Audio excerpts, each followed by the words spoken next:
देखते हैं सबसे पहले थर्ड जनरेशन ऑफ कंप्यूटर को। जो हमारी थर्ड जनरेशन ऑफ कंप्यूटर है उसका जो समय था वो था हमारा 1965 से 1971। और हर एक जनरेशन का जो टाइम फ्रेम होता है जिसमें वो कंप्यूटर की जनरेशन का विकास हुआ उसको ध्यान में रखना बहुत ही जरूरी है, क्योंकि हर आयोग टाइम फ्रेम से क्वेश्चन तो बनाता ही बनाता है। फिर उसके बाद जो तीसरी पीढ़ी थी उसमें जो मुख्य हार्डवेयर यूज हुआ वो था हमारा इंटीग्रेटेड सर्किट या फिर आईसी चिप, जिसे शॉर्ट में क्या कहते हैं, आईसी चिप। और इस इंटीग्रेटेड सर्किट का आविष्कार किसने किया था? इसका आविष्कार 1958 में जैक किल्बी और रॉबर्ट नॉइस द्वारा किया गया था। इसका इंटीग्रेटेड सर्किट का आविष्कार, ये दोनों नाम बहुत ही इंपॉर्टेंट है, जैक किल्बी और रॉबर्ट नॉइस। और कब किया गया? 1958। फिर उसके बाद जो ये इंटीग्रेटेड सर्किट चिप्स होती थी वो किसकी बनी होती थी? वो सेमीकंडक्टर सामग्री से निर्मित होती थी हमारी इंटीग्रेटेड सर्किट। इस पे भी क्वेश्चन पूछता है कि हमारी जो आईसी चिप्स थी जो फोर्थ जनरेशन में यूज हुई थी वो किससे निर्मित होती थी? तो मुख्यतः सिलिकॉन से निर्मित होती थी, ये आपको ध्यान में रखना है। फिर एसएसआई और एमएसआई जिसे कहते हैं, एसएसआई मतलब स्मॉल स्केल इंटीग्रेशन और एमएसआई मतलब मीडियम स्केल इंटीग्रेशन। तो इन टेक्नोलॉजीज का यूज करके इन इंटीग्रेटेड सर्किट या आईसी चिप्स को बनाया गया था। तो जो एसएसआई है, जो हमारी स्मॉल स्केल इंटीग्रेशन टेक्नोलॉजी है, इसमें क्या होता है कि ट्रांजिस्टर को छोटे छोटे रूप में लाकर एक ही चिप पे 0 से 100 तक ट्रांजिस्टर्स लगा दिए जाते हैं, ट्रांजिस्टर्स इनबिल्ट कर दिए जाते हैं, या फिर क्या कहें कि इंटीग्रेट कर दिए जाते हैं। इसीलिए इसे क्या कहा जाता है? एसएसआई, स्मॉल स्केल इंटीग्रेशन, जहां पे ट्रांजिस्टर्स की संख्या जो इंटीग्रेटेड सर्किट चिप है उस पर कम मात्रा में लगे हैं, स्मॉल क्वांटिटी में लगे हैं, इसलिए उसको कहा जा रहा है स्मॉल स्केल इंटीग्रेशन। और अगर यही आईसी चिप्स अगर है उस पर ट्रांजिस्टर्स 100 से 1000 तक जो है हमारे नंबर्स में ट्रांजिस्टर लगा दिया है तो वो हमारी क्या कहलाएगी? Medium scale integration technology. तो हमारे जो थर्ड जनरेशन के आईसी चिप्स थे वो एसएसआई स्मॉल स्केल इंटीग्रेशन और एमएसआई मीडियम स्केल इंटीग्रेशन पर आधारित थे, या फिर उस टेक्नोलॉजी का यूज करके बनाए गए थे। फिर जो थर्ड जनरेशन में हमारी मेमोरी यूज हुई वो थी हमारी बड़ी मैग्नेटिक कोर मेमोरी। तो बड़ी मैग्नेटिक कोर मेमोरी और सेमीकंडक्टर मेमोरी का उपयोग किया गया किसमें? थर्ड जनरेशन में। सेमीकंडक्टर मेमोरी कौन सी होती है? रैम, रोम, कैश, ये सभी क्या है? सेमीकंडक्टर मेमोरी है, क्योंकि ये सभी मेमोरी जो है वो सेमीकंडक्टर मटेरियल से बनी होती है। थर्ड जनरेशन में जो सेमीकंडक्टर मेमोरी रैम, रोम यूज हुआ वो आजकल के मॉडर्न वाली नहीं थी, प्रारंभिक थी, मतलब कि नया नया डेवलपमेंट हुआ था और फिर उनका यूज होना चालू हुआ था। फिर उसके बाद जो मुख्य विशेषताएं थर्ड जनरेशन के कंप्यूटर्स में देखी जाती है वो क्या थी कि आकार में छोटे हो गए और डेस्कटॉप के लिए उपयुक्त होने लगे। मतलब कि जो कंप्यूटर्स फर्स्ट जनरेशन में इतने बड़े होते थे कि एक पूरे रूम भर का आकार उनका होता था, वो अब धीरे धीरे छोटे हो गए आईसी चिप्स के आविष्कार के बाद। जब उनमें आईसी चिप्स यूज होने लगी एज ए लॉजिक सर्किटरी तो वो क्या हो गए? वो छोटे हो गए और डेस्कटॉप पर आने लगे। फिर उसके बाद बहुत कम बिजली अब खर्च होती थी, मतलब कि फर्स्ट जो हमारा फर्स्ट जनरेशन कंप्यूटर थे इतने बड़े होते थे उसमें 1,80,000 वाट तक जो है हमारी बिजली खर्च होती थी उसको चलाने के लिए। पर अब क्या हुआ कि बहुत कम बिजली खर्च होने लगी और बहुत कम गर्मी भी उत्पन्न होती थी। अब गर्मी भी क्या होने लगी? बहुत कम उत्पन्न होने लगी। फिर तेज गति और उच्च विश्वसनीयता हो गई, मतलब कि वो बहुत फास्ट हो गए और रिलायबल भी हो गए, सही रिजल्ट देने लगे, सही आउटपुट देने लगे। जो पहले के जो कंप्यूटर्स थे वो ज्यादा गलतियां करते थे, इसलिए उनको इतना रिलायबल नहीं माना जाता था। फिर पहली बार इनपुट आउटपुट डिवाइस का अधिक उपयोग किया गया थर्ड जनरेशन में। तो थर्ड जनरेशन में क्या हुआ कि पहली बार इनपुट आउटपुट डिवाइस का अत्यधिक उपयोग किया गया, जैसे कि कीबोर्ड और मॉनिटर्स का अत्यधिक उपयोग किया गया। फिर उसके बाद ये जो थर्ड जनरेशन के कंप्यूटर्स हुए वो सस्ते हो गए और उपयोग में भी आसान हो गए, क्योंकि अब कीबोर्ड्स और मॉनिटर्स जैसे इनपुट आउटपुट डिवाइस जो यूज करने में थोड़ा इजी थे उनका इस्तेमाल होने लगा इंस्ट्रक्शन देने के लिए। और फिर उसके बाद ये महंगे भी कम हो गए, थोड़ा कम महंगे हो गए। फिर जो सॉफ्टवेयर और भाषाएं जो थर्ड जनरेशन में आपको ध्यान में रखनी है, तो थर्ड जनरेशन में क्या हुआ कि उच्च स्तरीय भाषाओं का मानकीकरण किया गया। कि सेकेंड जनरेशन में जो उच्च स्तरीय भाषाएं थी, हाई लेवल लैंग्वेजेस जो थी वो थी कोबाल और फोर्टान। और कोबाल और फोर्टान का डेवलपमेंट हुआ था पर उनका मानकीकरण नहीं किया गया था, स्टैंडर्डाइजेशन नहीं किया गया था, वो किया गया थर्ड जनरेशन में। तो अगर आपसे ये पूछे कि हाई लेवल लैंग्वेजेस का स्टैंडर्डाइजेशन कब हुआ, तो वो थर्ड जनरेशन में किया गया। फिर जो हमारी जो भाषाएं थी जो थर्ड जनरेशन में यूज की गई वो थी हमारी बेसिक, पास्कल, एगोल, सी प्लस, फोर्टान, कोबाल, ऐसी हमारी हाई लेवल लैंग्वेजेस जो हैं वो थर्ड जनरेशन में प्रॉपर्ली यूज होना चालू हुई। फिर उसके बाद जो थर्ड जनरेशन में ऑपरेटिंग सिस्टम्स थे उनकी कैरेक्टरिस्टिक्स कुछ ऐसी थी, टाइम शेयरिंग, मतलब कि सीपीयू जो है हर एक काम के लिए टाइम निर्धारित कर देता था और उस टाइम में एक पर्टिकुलर काम करता था, फिर अगले टाइम में दूसरा पर्टिकुलर काम करता था। तो इस तरह दोनों काम होते जाते थे, ऐसा नहीं होता था कि एक काम एक टाइम पे एक ही काम हो रहा। तो टाइम शेयरिंग टेक्नोलॉजी आ गई ऑपरेटिंग सिस्टम में और रियल टाइम होने लगा काम, कि अब जो है बैच प्रोसेसिंग की जगह रियल टाइम प्रोसेसिंग करके रियल टाइम जो है काम होने लगा। रियल टाइम मतलब कि तुरंत चीजें जो इंस्ट्रक्शन दिए जा रहे हैं उसका काम तुरंत होने लगा। और मल्टी प्रोग्रामिंग मतलब कि एक से अधिक काम करने के लिए कंप्यूटर उपयुक्त होने लगे या फिर बनने लगे या फिर उनकी डिजाइनिंग ऐसी हो गई कि वो एक से अधिक काम कर सकते थे। फिर उसके बाद नेटवर्क आधारित सिस्टम, नेटवर्क डिस्ट्रीब्यूटेड सिस्टम का यूज हुआ किसमें, थर्ड जनरेशन में। और पहली बार पूर्ण ऑपरेटिंग सिस्टम का उपयोग किया गया। सबसे इंपॉर्टेंट फैक्ट है, पहली बार पूर्ण ऑपरेटिंग सिस्टम का उपयोग कब किया गया, तो थर्ड जनरेशन में किया गया था। बिल्कुल दिमाग में बैठा लीजिएगा। फिर उसके बाद अगर उपयोग की बात करें तो उपयोग में क्या था कि अब जो है व्यक्तिगत उपयोग होना चालू हो गया कंप्यूटर्स का। जो सेकंड जनरेशन तक साइंटिफिक कैलकुलेशंस और डिफेंस के लिए यूज होते थे, अब जनरल पर्पस होने के कारण वो जो है व्यक्तिगत उपयोग के लिए भी लाए जाने लगे या फिर व्यक्तिगत उपयोग में भी लाए जाने लगे। फिर उसके बाद डेटाबेस प्रबंधन, बैंकिंग, इन सब चीजों में भी यूज होने लगा हमारा थर्ड जनरेशन के कंप्यूटर्स का। फिर जो उदाहरण देखें थर्ड जनरेशन के तो उसमें थे IBM 360, IBM 370 सीरीज, इंपॉर्टेंट है, क्वेश्चन भी बन चुका है। फिर PDP 11 और हनीवेल 6000 सीरीज और CDC 6600, ये हमारे क्या थे, थर्ड जनरेशन के कुछ एग्जांपल हैं। उसमें IBM 360, IBM 370 को ध्यान में जरूर रखिएगा क्योंकि इससे क्वेश्चन बना है और आगे आप देखेंगे कि इससे क्वेश्चन कैसे बना है। तो हमने थर्ड जनरेशन का पूरा कवर कर लिया। थर्ड जनरेशन में अब हम क्विक रिकैप कर देते हैं कि थर्ड जनरेशन का टाइम फ्रेम क्या था, 1965 से 1971। फिर उसके बाद जो तीसरी पीढ़ी के कंप्यूटर्स होते थे वो मुख्य हार्डवेयर कौन सा यूज करते थे या फिर मेन फंडामेंटल टेक्नोलॉजी उनकी क्या थी, वो थी हमारी इंटीग्रेटेड सर्किट या फिर IC चिप होती थी, जिनका आविष्कार किसने किया था, जैक किल्बी और रॉबर्ट नॉइस ने। और कब किया था, 1958 में। जो IC चिप होती थी वो सेमीकंडक्टर मटेरियल जैसे कि सिलिकॉन और जर्मेनियम से मिलकर बनी होती थी और मुख्यतः सिलिकॉन से बनी होती थी। फिर ये जो IC चिप्स होती थी इनको बनाने के लिए स्मॉल स्केल इंटीग्रेशन और मीडियम स्केल इंटीग्रेशन का टेक्नोलॉजी का यूज हुआ था।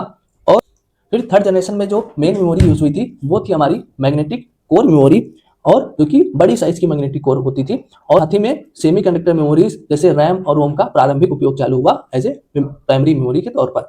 फिर उसके बाद जो मुख्य विशेषताएं थी वो क्या थी, आकार में छोटे हो गए, कम बिजली खाने लगे और कम महंगे हो गए, विश्वसनीयता उनकी बढ़ गई। तो ये सभी क्या थी, उनकी प्रमुख विशेषताएं थी थर्ड जनरेशन के कंप्यूटर की। फिर जो सॉफ्टवेयर और भाषाएं कौन सी यूज हुई, गाँव में लैंग्वेजेस में जो हाई लेवल लैंग्वेजेस थी उनका मानकीकरण किया गया थर्ड जनरेशन में। और C++, बेसिक, पास्कल, कोबोल, फोर्टान ऐसी जो हाई लेवल लैंग्वेजेस हैं उनका अच्छे से यूज होना चालू हुआ। फिर अगर ऑपरेटिंग सिस्टम की बात करें तो ऑपरेटिंग सिस्टम हमारे time sharing, real time, multi programming, network आधारित सिस्टम, इन पर काम करने लगे और पहली बार पूर्णतः ऑपरेटिंग सिस्टम का उपयोग किया गया थर्ड जनरेशन में। अगर उपयोग की बात करें तो थर्ड जनरेशन के कंप्यूटर व्यक्तिगत उपयोग में लाए जाने लगे, बैंकिंग और इन सभी डाटाबेस प्रबंधन ऐसी सभी सुविधाओं में इनका यूज होने लगा। फिर उसके बाद उदाहरणों में IBM 360, IBM 370 सीरीज इंपॉर्टेंट है, ध्यान में रखिएगा। अब हम पूछे गए अब तक के जितने भी हमारे क्वेश्चंस हैं उनको देखने से पहले एक इंपॉर्टेंट सूचना देना चाहता हूं कि तो इस जनरेशन ऑफ कंप्यूटर के दोनों पार्ट की PDF आज मैं अपने कमेंट बॉक्स में एक लिंक दे दूंगा, आप उस पर जाके इसको डाउनलोड कर सकते हैं। ये जो PDF होने वाली है उसमें YouTube आइकन आपको दिखेगा और जब आप उस YouTube आइकन को आप क्लिक करेंगे तो सीधे आप मेरे लेक्चर पे, इसी लेक्चर पे पहुंच जाएंगे, जिससे आपको वो PDF को क्लोज करके फिर उसके बाद YouTube खोल के वो देखना नहीं पड़ेगा। दूसरी इंपॉर्टेंट चीज है, और ये PDF का कोड इस वीडियो में अलग अलग टाइम फ्रेम पे डिजिट्स के रूप में, सिंगल डिजिट्स के रूप में पॉपअप होगा या फिर दिखेगा आपको। और जो स्टूडेंट इस वीडियो को बहुत अच्छे से और समझ के चीज़ों को देख रहा होगा वही उस कोड को पा पाएगा और वही इस प्रीमियम कंटेंट तक अपनी पहुंच सुनिश्चित कर पाएगा। इसलिए इस पूरी वीडियो को बहुत ही अच्छे और ध्यान से देखिए। ये इनिशिएटिव इसलिए लिया गया है कि आपका डिस्ट्रैक्शन ना हो, आप डिस्ट्रैक्ट ना हो, आपका फोकस बना रहे। थर्ड जनरेशन से बने आज तक जितने भी क्वेश्चंस हैं उनको देखने वाले हैं तो आपको रियलाइज होगा कि सच में ये कितना वैल्यूएबल कंटेंट है। तो हमारा जो UPPCL एग्जीक्यूटिव असिस्टेंट 2022 के पेपर में पूछा गया कि IBM 360 सीरीज कंप्यूटर की निम्नलिखित में से किस पीढ़ी से संबंधित है, तो IBM 360, IBM 370 अभी पूछा था, वो हमारे थर्ड जनरेशन से रिलेटेड हैं। फिर उसके बाद SSC CGL टायर 2 में 2023 में पूछा गया कि 1965 से 1975 का युग किसका था या फिर किस जनरेशन का युग था, तो वो हमारी कंप्यूटर की तृतीय पीढ़ी का युग था 1965 से 1975। UPSSC आयोग के द्वारा व्यायाम प्रशिक्षक 2018 में पूछा गया कि किस वर्ष से तृतीय पीढ़ी के कंप्यूटरों का प्रयोग शुरू हुआ, तो तृतीय पीढ़ी के कंप्यूटर्स का उपयोग अभी हमने पीछे देखा था कि 1965 से 1975 के बीच चालू हुआ। SSC JEE सिविल 2018 में पूछा गया कि एक इंटीग्रेटेड सर्किट का सबसे महत्वपूर्ण फायदा उसकी क्या क्वालिटी है, मतलब कि उसका मेन एडवांटेज क्या था जो इंटीग्रेटेड सर्किट थर्ड जनरेशन में यूज हुआ। तो उसका जो मेन एडवांटेज था कि वो हाईली रिलायबल होता था। अदर्स जो हमारे जो फर्स्ट और सेकंड में लॉजिक सर्किटरी के रूप में ट्रांजिस्टर्स और वैक्यूम ट्यूब्स का यूज हुआ था उससे वो बहुत ज़्यादा हाईली रिलायबल होता था।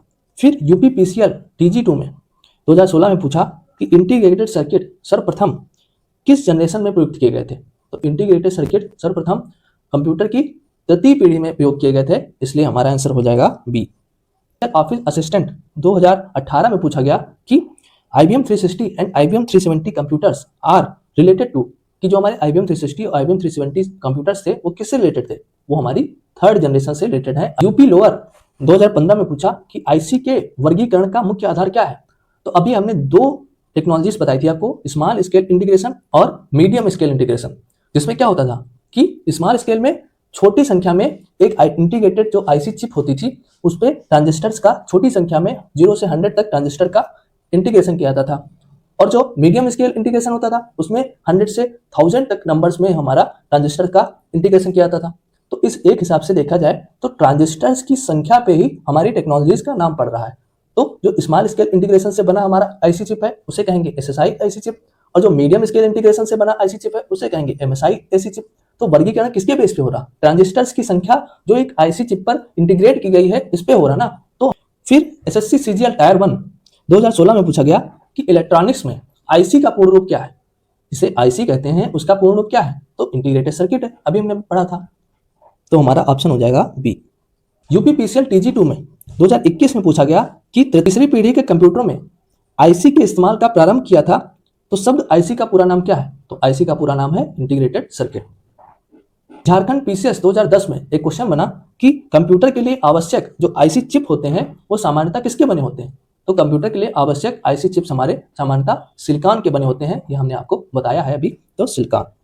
RRB NTPC 2021 में पूछा गया कि माइक्रोचिप बनाने के लिए किस धातु या तत्व का उपयोग किया गया था, तो माइक्रोचिप जिसे कहते हैं इंटीग्रेटेड सर्किट या IC चिप, उसको बनाने के लिए हमारा सिलिकॉन का यूज किया गया था, तो ऑप्शन सी।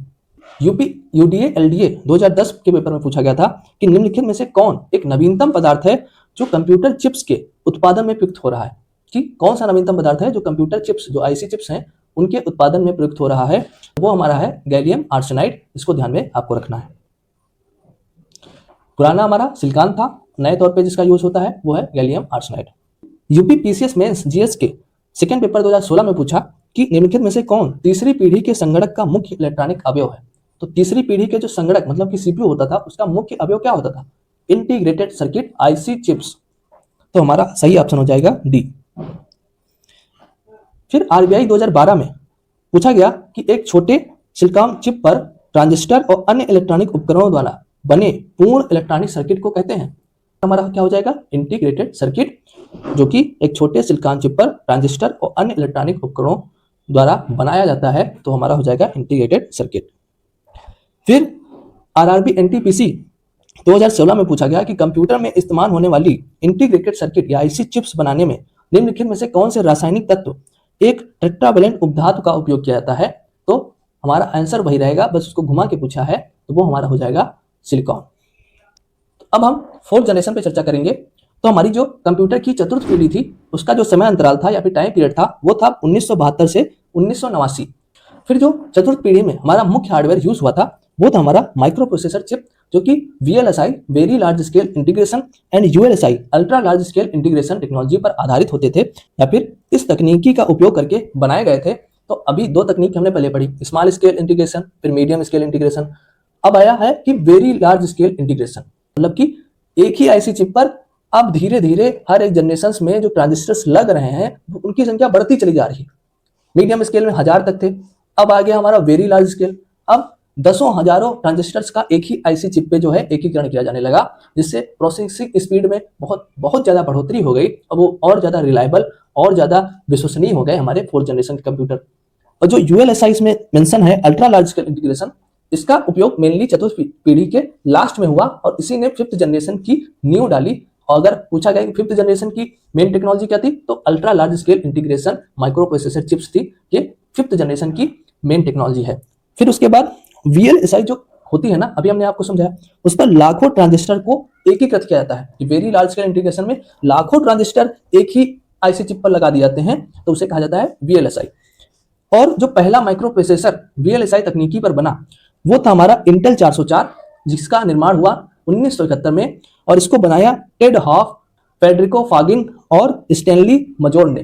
तो हमारा जो पहला माइक्रो प्रोसेसर था वो इंटेल 404 था, जिसका निर्माण 1971 में हुआ। उसको बनाया टेड हॉफ, फेडरिको फर्बिन और स्टैनली मजोर ने। फिर फोर्थ जनरेशन में जो मेमोरी यूज हुई वो थी सेमीकंडक्टर मेमोरी या फिर रैम, रोम, केस जैसे जो हमारी सेमीकंडक्टर मेमोरी होती हैं उनका यूज किया गया फोर्थ जनरेशन में एज ए प्राइमरी मेमोरी। और सेकेंडरी मेमोरी में चुंबकीय डिस्क जैसे कि एचडीडी, हार्ड डिस्क ड्राइव और एफडीडी और डीवीडी, मतलब कि ऑप्टिकल स्टोरेज डिवाइस जो डीवीडी होती थी, उनका सबका जो है फोर्थ जनरेशन में यूज किया गया। फिर अगर हम बात करें सॉफ्टवेयर और भाषाओं की, तो उच्च स्तरीय भाषाओं का व्यापक उपयोग चालू हो गया। में उच्च स्तरीय भाषाओं का विकास हुआ, थर्ड जनरेशन में उनका मानकीकरण किया गया और फोर्थ जनरेशन में उनका व्यापक उपयोग चालू हो गया। और इसमें जो फोर्थ जनरेशन की प्रमुख हाई लेवल लैंग्वेजेस हैं उनको आप जरूर ध्यान में रखिएगा। वो है हमारी फोकस, एक तो नाम है फोकस, फिर है दूसरी एसक्यूएल जो कि डाटाबेस से रिलेटेड थी, फिर है हमारी बेसिक जो कि एडवांस वाली बेसिक है, फिर है मैटलैब। तो ये हमारी चार भाषाएं आपको बिल्कुल ध्यान रखनी है फोर्थ जनरेशन की। उस पूछ लेता है कि इनमें से कौन सी भाषा फोर्थ जनरेशन की है, तो फोर्थ जनरेशन में एसक्यूएल, मैटलैब, फोकस और हमारी हो गई बेसिक, एडवांस, ऐसे करके बेसिक में भी जो एडवांस वाली बेसिक है वो सब हमारी फोर्थ जनरेशन की लैंग्वेजेस है। फिर उसके बाद एमएस डॉस और विंडोज जैसे ऑपरेटिंग सिस्टम जो कि जीयूआई आधारित ऑपरेटिंग सिस्टम थे उनका यूज होने लगा। तो थर्ड जनरेशन में ऑपरेटिंग सिस्टम का पूर्णतः उपयोग चालू हुआ, ये बात तो सच है। पर वो जो ऑपरेटिंग सिस्टम्स होते थे वो कमांड लाइन इंटरफेस रखते थे। कमांड लाइन मतलब कि हर चीज के लिए उनको निर्देश देना होता था कि अगर आपको कोई ऐप भी खोलना है अपने कंप्यूटर में तो उसको भी निर्देश आप टाइप करोगे तब खोल पाओगे वो ऐप। अब क्या होने लगा, फोर्थ जनरेशन में हमारा आ गया कौन सा चीज, जीयूआई, ग्राफिक यूजर इंटरफेस आने लगे, जो कि एमएस डॉस और विंडोज जैसे ऑपरेटिंग सिस्टम में उपलब्ध होते थे। इनमें क्या होता है कि इनमें आइकन्स दे दिए जाते हैं, जैसे आप अभी देख रहे हो ना ऑपरेटिंग सिस्टम, जो अभी विंडोज के जो ऑपरेटिंग सिस्टम है, जो आप अभी अपने मॉनिटर का वो फ्रेम देखते हो ना, पूरा एक विजुअल लुक देखते हो ना, इंटरफेस, वो जो इंटरफेस दिखता है वो है GUI, graphical user interface. Graphical user में हर एक ऐप्स का आइकन बना है और आपको ऐप खोलना है तो आप ऐसे माउस ले गए, वहां पे क्लिक किए, ऐप खुल गया, बस आपको और कुछ नहीं करना है। वहां पे कमांड लाइन में हर चीज आपको टाइप करके इंस्ट्रक्शन देनी होती थी कि ये ऐप खोलो, तब वो ऐप खुलता था। तो अब जीयूआई आधारित हो गया ना, तो इससे क्या हुआ कि अब यूज करना कंप्यूटर को और भी आसान हो गया। जो नॉर्मल है, जो नॉर्मल लोग हैं, इतना साइंटिफिक रिसर्च में नहीं घुसे पड़े हैं कंप्यूटर की, वो भी अब इसको यूज करने लगे क्योंकि यूज करना आसान हो गया। तो इसकी अब स्केल बढ़ेगा, यूजेस का स्केल बढ़ेगा, मतलब कि अब इसका यूजेस बढ़ जाएगा, लोग पीसीस का विकास होने लगेगा और लोग पीसीस को खरीदेंगे भी।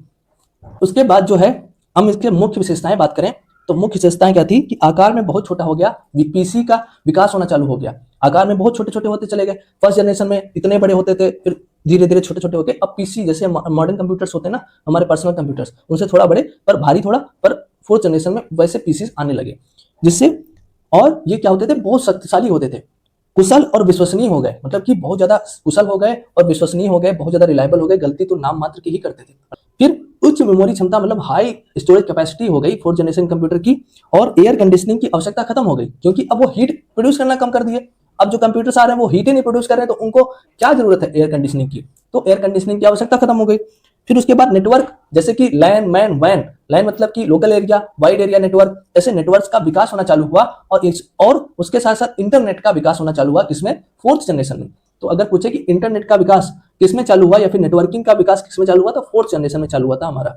फिर उसके बाद उपयोगकर्ता के लिए अनुकूल हो गए। अभी हमने समझाया कि अब जो विंडोज या फिर एमएस डॉस जो ऑपरेटिंग सिस्टम आ रहे थे वो जीयूआई आधारित थे, ग्राफिकल यूजर इंटरफेस आधारित थे, तो उसमें कोई चीज कमांड नहीं देनी पड़ती थी, उसमें से माउस को ले जाओ, क्लिक करो, वो हो जाता था काम, एप्स खुल जाते थे, इतना आसान हो गया था एक नॉर्मल यूजर के लिए। तो अब क्या हुआ कि वो जो फोर्थ जनरेशन कंप्यूटर थे वो जीयूआई आधारित ग्राफिकल यूजर इंटरफेस पर आधारित होने के कारण बहुत ही उपयोग में आसान हो गए। और इनपुट आउटपुट डिवाइस का, जो इनपुट आउटपुट डिवाइस थी जैसे कि कीबोर्ड और मॉनिटर का व्यापक उपयोग चालू हो गया और कम बिजली खपत करने लगे और कम गर्मी उत्पादन करने लगे, जिससे एयर कंडीशनिंग की आवश्यकता भी कम होने लगी। फिर जो यूजेज देखें तो अब पर्सनल कंप्यूटर्स बनने लगे, पीसीस बनने लगे, उपयोग लोग अपने व्यक्तिगत कामों के लिए घर में रख के करते थे और बैंकिंग और ऑनलाइन सिस्टम्स के लिए भी यूज होने लगा प्रॉपर्ली इनका कंप्यूटर्स का। फिर जो उदाहरण थे उसमें थी IBM जेड सीरीज, IBM 4341 और फिर हमारा PDP 11 सीरीज, इनको आपको ध्यान में रखना है, ये हमारे प्रमुख एग्जाम्पल हैं किसके, फोर्थ जनरेशन के। तो अभी हमने फोर्थ जनरेशन को अच्छे से पढ़ लिया है। एक क्विक रिकैप कर लेते हैं कि फोर्थ जनरेशन का हमारा जो टाइम फ्रेम था वो 1972 से 1989 था, ठीक है। मुख्य हार्डवेयर हमारा माइक्रो प्रोसेसर चिप थी जो कि VLSI very large scale integration पर आधारित थी। फिर उसके बाद जो पहला माइक्रो प्रोसेसर बना वो इंटेल 404 था, जिसका निर्माण 1971 में इसने किया, टेड हॉफ, फेडरिको फॉगिन और स्टैनली मजोर ने किया। फिर जो मेमोरी यूज हुई वो थी सेमीकंडक्टर मेमोरीज, जैसे रैम रोम के चेस, इनका वाइडली यूज होना चालू हुआ। और सेकेंडरी मेमोरीज और सेकेंडरी स्टोरेज डिवाइसेस में HDD, hard disk drive, DVD, इनका सबका उपयोग हुआ। फिर उसके बाद सॉफ्टवेयर और भाषाएं में देखें तो भाषाओं में उच्च स्तरीय भाषाओं का व्यापक उपयोग चालू हो गया और फोकस, एसक्यूएल, बेसिक और मैटलैब जैसी जो भाषाएं हैं इनका 4th जनरेशन में उपयोग हुआ। फिर एमएस डॉस और विंडोज जैसे जो जीयूआई आधारित ऑपरेटिंग सिस्टम्स थे उनका पहली बार उपयोग चालू हुआ, किसमें? 4th जनरेशन में। और मुख्य विशेषताएं अगर हम देखें तो आकार में छोटे हो गए और उच्च मेमोरी क्षमता हो गई, बहुत शक्तिशाली हो गए, कुशल हो गए, विश्वसनीय हो गए, उपयोगकर्ता के अनुकूल हो गए और नेटवर्क और इंटरनेट का उदय भी 4th जनरेशन में माना जाता है। फिर इनका पीसीस के रूप में, पर्सनल कंप्यूटर के रूप में उपयोग होने लगा। और अगर उदाहरण देखें 4th जनरेशन के तो पीडीपी 11 सीरीज और IBM जेड सीरीज, ये सब क्या है? 4th जनरेशन की कंप्यूटर्स की उदाहरण है। फिर 4th जनरेशन में पीसीस का विकास बहुत अच्छे से हुआ, जिसकी टाइमलाइन हम एक बार देख लेते हैं, क्योंकि की माइलस्टोन्स जो जनरेशंस के हैं उन पे क्वेश्चन बन चुका है कि 1981 में ऐसी कौन सी कंप्यूटर के इतिहास की एक महत्वपूर्ण घटना घटी थी। तो 1981 में हमारा आया था IBM का पीसी, जिसने पीसी क्रांति की शुरुआत की थी। तो अब हम उसी टाइमलाइन को देख लेते हैं कि 1971 में अभी हम पढ़ चुके हैं कि माइक्रो प्रोसेसर इंटेल 404 आया 1971 में, और ये प्रथम माइक्रो प्रोसेसर था। फिर 1977 में हमारा एप्पल 2 आया, जो कि प्रारंभिक लोकप्रिय पीसी बनाया, फिर पर्सनल कंप्यूटर बना। फिर उसके बाद 1981 में IBM ने अपना पीसी लॉन्च किया था, जिसने पीसी क्रांति की शुरुआत की। और फिर 1984 में हमारा एप्पल मैकिन्टोश आया, जो कि GUI आधारित ग्राफिकल यूजर इंटरफेस आधारित हमारा लोकप्रिय कंप्यूटर था, या फिर पॉपुलर कंप्यूटर था हमारा एप्पल मैकिन्टोश, जो कि GUI आधारित था। तो इतनी चीज आपको 4th जनरेशन में बिल्कुल ही पता होनी चाहिए, और सारी चीजें जो आपको पता होनी चाहिए, जो एग्जाम के लिए मोस्ट यूजफुल हैं, वो सब मैं इसमें प्रोवाइड कर रहा हूं। आपको दूसरी जगह कहीं झांकने की जरूरत भी नहीं है। 4th जनरेशन में पूछे गए जितने भी इंपॉर्टेंट क्वेश्चंस हैं जो आज तक बने हैं उनको देखते हैं। सबसे पहला है जो कि यूपीपीसीएल एग्जीक्यूटिव असिस्टेंट में पूछा गया कि माइक्रो प्रोसेसर के संबंध में VLSI का पूर्ण रूप क्या है? तो VLSI का पूर्ण रूप है वेरी लार्ज स्केल इंटीग्रेशन। तो very large scale integration first option correct हो जाएगा। फिर एसएससी सीजीएल टायर 1 2023 के एग्जाम में पूछा गया कि ग्राफिकल यूजर इंटरफेस निम्नलिखित में से किस पीढ़ी के कंप्यूटर के दौरान विकसित किया गया था? तो अभी हमने पढ़ा था MS DOS और विंडोज जैसे ऑपरेटिंग सिस्टम GUI आधारित आने लगे थे, किसमें? 4th जनरेशन में। तो हमारा हो जाएगा 4th जनरेशन। फिर पूछा गया यूपीपीसीएल ऑफिस असिस्टेंट 2018 के पेपर में कि किस कंप्यूटर जनरेशन ने IC जो इंटीग्रेटेड सर्किट थे उनको VLSI very large scale integrated circuit में बदल दिया? तो हमारे जो 3rd जनरेशन के थे वो SSI और MSI टेक्नोलॉजी पर आधारित थे, पर जो 4th जनरेशन आई उसने जो IC चिप्स होते थे उनको वेरी लार्ज स्केल इंटीग्रेशन पर आधारित कर दिया, इसलिए हमारा आंसर हो जाएगा 4th। फिर उसके बाद यूपीपीसीएल TG2 2019 के पेपर में पूछा गया कि किस पीढ़ी के कंप्यूटर माइक्रो प्रोसेसर तकनीक का उपयोग करके विकसित किए गए थे? तो जो हमारे 4th जनरेशन कंप्यूटर थे वो माइक्रो प्रोसेसर तकनीक पर आधारित थे, तो आंसर हो जाएगा C 4th। फिर उसके बाद यूपीपीसीएल APS एग्जाम 2018 में पूछा कि निम्नलिखित में से कौन 4थी पीढ़ी की प्रोग्रामिंग भाषा है? प्रोग्रामिंग भाषा आपको सभी बताई थी, फोकस था, SQL था, फिर उसके बाद मैटलैब थी। ये 4th जनरेशन की प्रोग्रामिंग भाषाएं। तो इसमें ऑप्शन कौन सा है? SQL। एसएससी सीजीएल 2020 में क्वेश्चन पूछा कि पहला माइक्रो प्रोसेसर 404 किस कंपनी द्वारा बनाया गया था? तो वो थी हमारी इंटेल कॉर्पोरेशन, क्योंकि उसका नाम ही है इंटेल 404, तो इंटेल कॉर्पोरेशन। फिर RRB NTPC 2021 में पूछा गया कि जो माइक्रो प्रोसेसर की गति को किसमें नापा जाता है? तो हमारे जो माइक्रो प्रोसेसर होते हैं उनकी गति को क्लॉक स्पीड में नापा जाता है, इसको ध्यान रखिएगा, घड़ी की गति में नापा जाता है। फिर यूपीपीसीएल TG2 में पूछा गया कि एकीकृत परिपथ IC के संबंध में VLSI का पूर्ण रूप क्या है? तो VLSI का पूर्ण रूप है वेरी लार्ज स्केल इंटीग्रेशन। फिर यूपीपीसीएल ऑफिस असिस्टेंट 2018 में पूछा गया कि VLSI प्रकार के परिपथ वाले कंप्यूटर्स किस जनरेशन के कंप्यूटर थे? तो 4th जनरेशन के थे, तो हमारा ऑप्शन हो जाएगा D 4th जनरेशन। अभी तक हमने 4th जनरेशन पर एक विस्तृत चर्चा कर ली है कि 3rd जनरेशन क्या थी, उस पर बेस जितने भी MCQ है वो देख लिया, 4th जनरेशन क्या थी, उस पर बेस जितने भी MCQ है वो देख लिया। अब हम 5th जनरेशन पे चर्चा करेंगे कि हमारी जो पंचम पीढ़ी है कंप्यूटर की, उसका जो समय है, जो टाइम फ्रेम माना जाता है वो है 1990 से वर्तमान। 1990 से वर्तमान में चल रही है हमारी कौन सी? पंचम पीढ़ी या फिर 5th जनरेशन ऑफ कंप्यूटर, जो कि एक कृत्रिम बुद्धिमत्ता का युग है। किसका युग है? आर्टिफिशियल इंटेलिजेंस का एक एज है हमारी कौन सी? पंचम पीढ़ी या 5th जनरेशन ऑफ कंप्यूटर।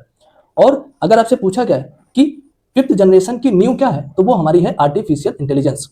अगर आपसे ये पूछा जाए कि 5th जनरेशन का जो मुख्य हार्डवेयर मेन कोर टेक्नोलॉजी कौन सी है, तो उसमें होगा अल्ट्रा लार्ज स्केल इंटीग्रेशन या फिर ULSI टेक्नोलॉजी हमारी हो जाएगी। फिर और जो यूएलएसआई होता है उसमें अरबों अरबों जो ट्रांजिस्टर्स या फिर घटक होते हैं उनको एक ही चिप पर जो है लगाया जाता है, जिसमें यूएलएसआई टेक्नोलॉजी में। फिर इसकी गति जो है फिफ्थ जनरेशन के कंप्यूटर की वो बहुत तेज है। फेम्टो सेकेंड में फिफ्थ जनरेशन के कंप्यूटर्स की गति या फिर प्रोसेसिंग स्पीड को नापा जाता है, इसको भी ध्यान रखिएगा। फिर जो हमारी फिफ्थ जनरेशन है उसकी प्रमुख विशेषता है कृत्रिम बुद्धिमत्ता या फिर आर्टिफिशियल इंटेलिजेंस, मतलब कि स्वयं सीखने और निर्णय लेने की क्षमता कि आर्टिफिशियल इंटेलिजेंस को मशीन में डेवलप करना है कि वो स्वयं सोच सके और स्वयं निर्णय ले सके। और डीप लर्निंग और मशीन लर्निंग जैसे कॉन्सेप्ट भी फिफ्थ पीढ़ी में या फिफ्थ जनरेशन में आते हैं। फिर उसके बाद प्राकृतिक भाषा प्रसंस्करण या फिर NLP जिसे नेचुरल लैंग्वेज प्रोसेसिंग कहते हैं, वो भी हमारी फिफ्थ जनरेशन की विशेषता है। फिफ्थ जनरेशन की एक प्रमुख विशेषता है जिसमें मानव भाषा को समझने योग्य मशीनों को बनाया जा रहा है कि मशीन मानव भाषा को समझ सके। वैसे कि मशीन जो होती हैं वो बाइनरी लैंग्वेज को समझती हैं, 0-1 की भाषा को समझती हैं, पर उनको इतना उन्नत बनाया जाए कि वो हमारी भाषा को समझ सके और हमारे हाव भाव को भी समझ सके, इतना उन्नत बनाया जा रहा है नेचुरल लैंग्वेज प्रोसेसिंग के माध्यम से। और फिफ्थ जनरेशन की एक और प्रमुख विशेषता कौन सी है, वो है पैरेलल प्रोसेसिंग। आपके कंप्यूटर्स पैरेलल प्रोसेसिंग कर रहे हैं, एक साथ ही अलग अलग काम्स को परफॉर्म कर रहे हैं, एक साथ ही हर चीज कर रहे हैं। एक साथ आप गेम्स भी खेल लेते हैं, एक साथ आप वीडियो भी चला रहे हैं, एक तरफ आप डॉक पे आप वर्क भी कर रहे हैं। ये सब पैरेलल प्रोसेसिंग के उदाहरण हैं। फिर बिग डेटा और IoT मतलब कि इंटरनेट ऑफ थिंग्स।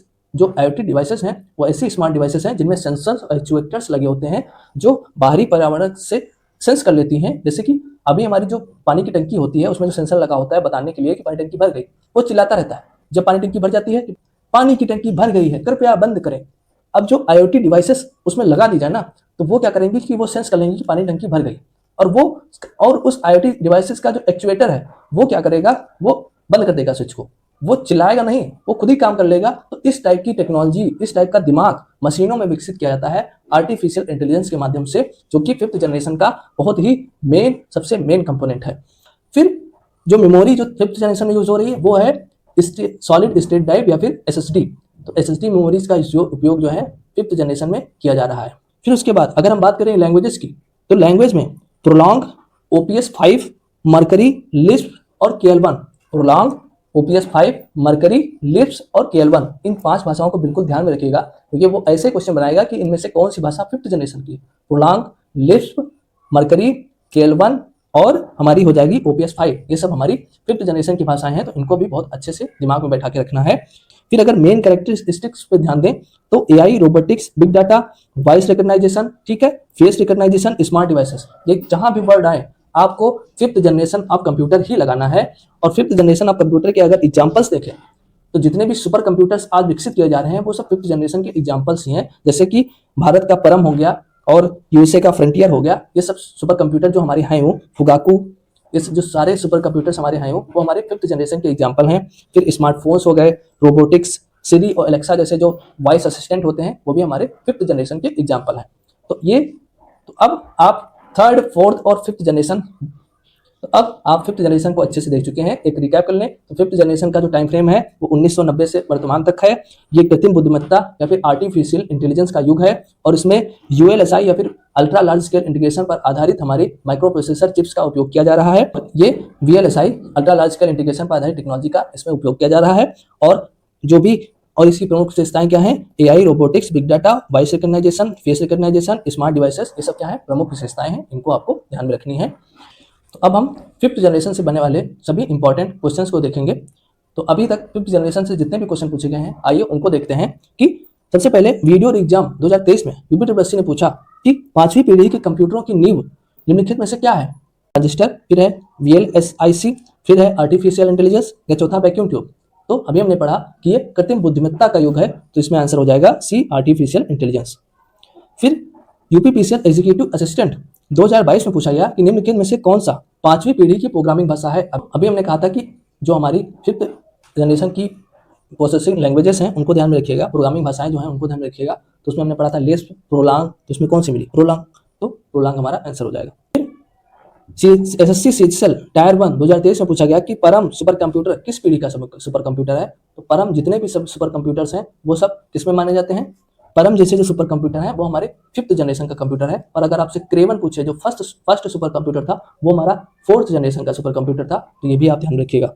फिर उसके बाद यूपीपीसीएल टीजी2 में पूछा गया कि कृत्रिम बुद्धिमत्ता एआई और क्वांटम कंप्यूटिंग जैसे उन्नत तकनीकी मुख्य रूप से किस पीढ़ी के लिए थी। तो एआई और क्वांटम कंप्यूटिंग जैसे जो शब्द हैं वो सब किसमें आते हैं, 5th जनरेशन में। फिर पूछा गया इलाहाबाद एआरओ में 2019 में कि वर्तमान में हम किस पीढ़ी के कंप्यूटर्स का उपयोग कर रहे हैं, तो हम 5th जनरेशन के कंप्यूटर्स का उपयोग कर रहे हैं। फिर आरआरबी चेन्नई 2001-2 में पूछा गया था कि 5वीं पीढ़ी के कंप्यूटर्स में किस तकनीक का प्रयोग किया जाता है, वैक्यूम ट्यूब, कृत्रिम बुद्धिमत्ता, ट्रांजिस्टर या एकीकृत सर्किट। तो एआई, आर्टिफिशियल इंटेलिजेंस। पूछा गया कि 5वीं पीढ़ी के जो कंप्यूटर्स हैं उनमें वीएलएसआई की जगह किस तकनीकी ने ले ली। तो वीएलएसआई की जगह ले ली थी अल्ट्रा लार्ज स्केल इंटीग्रेशन ने, यूएलएसआई ने। फिर पूछा गया कि गति सुधारने के लिए 5वीं पीढ़ी के कंप्यूटर किस प्रकार के प्रसंस्करण करने में सक्षम है। तो जो हमारे 5वीं पीढ़ी के कंप्यूटर हैं वो पैरेलल प्रोसेसिंग करते हैं, जिससे काम जल्दी हो जाता है और उससे उनकी स्पीड बढ़ती है। तो ऑप्शन डी, पैरेलल प्रोसेसिंग। तो इस तरह हमने 3rd, 4th और 5th जनरेशन को इतने अच्छे और डिटेल वे में पढ़ा है कि इससे बाहर आपसे कोई भी क्वेश्चन नहीं जाने वाला है। और अगर आपको ये वीडियो पसंद आई हो तो इसे लाइक कर दीजिए, और ऐसे ही मैं आगे भी वीडियोस लाता रहूँगा जो बहुत ही वैल्यूएबल होने वाली हैं। तो इस चैनल को सब्सक्राइब कर दीजिए और अपने वैल्यूएबल सजेशंस कि सर आपकी ये चीज़ मुझे पसंद आई और ये चीज़ अगर आप और सुधारेंगे तो हमारे लिए बहुत ही यूजफुल होने वाला है। कमेंट्स जरूर करिएगा और मुझे बताइएगा कि मुझे क्या सुधार करने की जरूरत है। तो मिलते हैं अगली क्लास में। धन्यवाद आपका मेरे साथ जुड़ने के लिए।